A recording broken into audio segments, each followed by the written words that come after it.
안녕하십니까. 이어서 원주권 뉴스입니다. 도내 내에 이틀째 한 자릿수 확진이 이어진 가운데 오늘도 지금까지 8명의 코로나19 확진자가 추가됐습니다. 오늘은 강릉에서 5명이 늘었고 홍천에서 2명, 춘천 1명 등 모두 8명이 늘었습니다.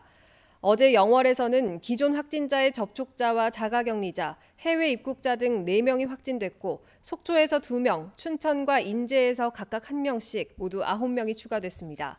원주의 누적 확진자는 805명으로 일주일째 변동이 없으며 도내 누적 확진자는 3,637명입니다. 원주에서 첫 델타 변이 바이러스 감염이 확인됐습니다. 원주시에 따르면 지난달 말 원주에서 확진된 타 지역 거주자가 질병관리청으로부터 인도발 델타 변이 바이러스 감염자로 확인됐습니다. 해당 환자는 현재 타 지역 병원에서 치료 중입니다. 도내에서는 지난 5월 초부터 지금까지 홍천 6건, 인제 3건, 고성과 영월, 춘천, 원주 각 1건씩 모두 13건의 델타 변이가 확인됐습니다. 영월군이 어제 하루 4명의 코로나19 확진자가 발생함에 따라 확산 차단에 총력을 기울이고 있습니다.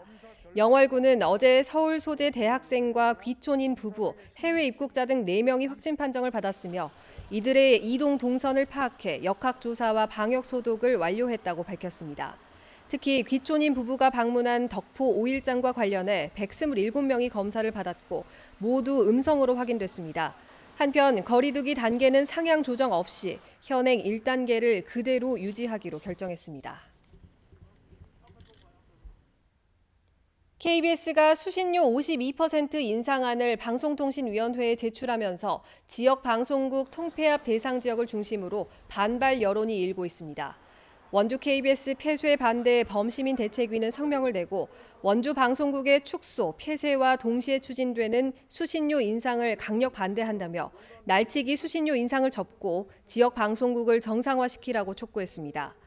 수신료 인상안이 처리되지 않을 경우 시청료 인상 결사 반대 투쟁과 함께 원주 방송국 즉각 정상화를 위한 시민 걸기 대회를 열겠다고 밝혔습니다.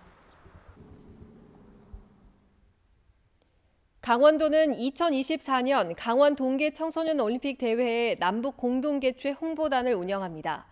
홍보단은 동계 올림픽 메달리스트와 체육인 등 100명으로 구성해 올해 하반기부터 본격적으로 활동합니다.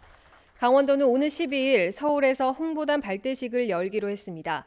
2024 강원 동계 청소년 올림픽 대회는 15세에서 18세의 세계 청소년들이 참여하는 대회로 대회 붐 조성에 한계가 있어 강원도는 남북 공동 개최를 통해 세계적인 관심을 끌어갈 생각입니다.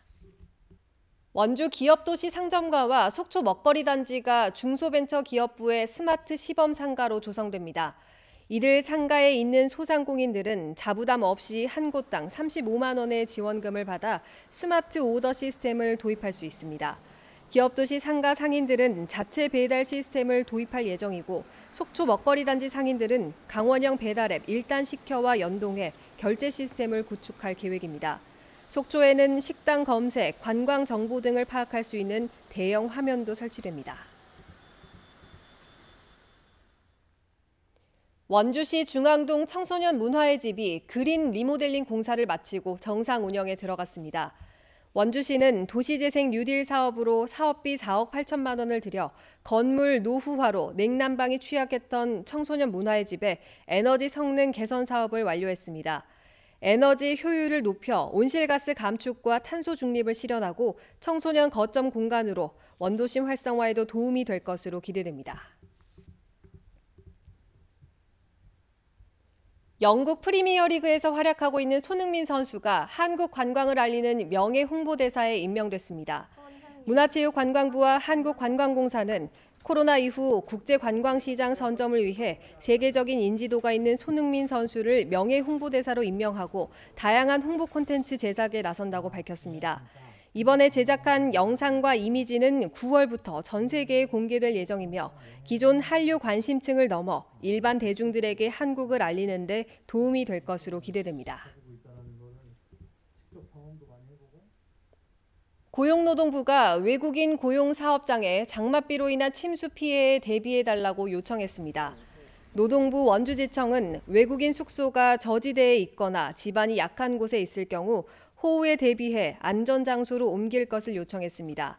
또 외국인 근로자들에게 호우와 폭염 대비 안전교육 실시도 주문했습니다. 원주와 횡성 지역 농경지를 포함한 외국인 고용 사업장은 217곳입니다. 원주시 상하수도 요금의 무인 수납이 가능해졌습니다. 원주시 상하수도 사업소는 시민들의 편의를 위해 시청사 1층에 설치된 지방세 무인 수납기에 상하수도 요금 납부 기능을 추가해 운영한다고 밝혔습니다. 수납기에 수용자 번호를 입력한 뒤 신용카드를 이용해 납부가 가능하며 체납분과 월별 요금 납부, 납부 내역 조회, 영수증 발급 등의 업무가 가능합니다. 뉴스를 마칩니다. 고맙습니다.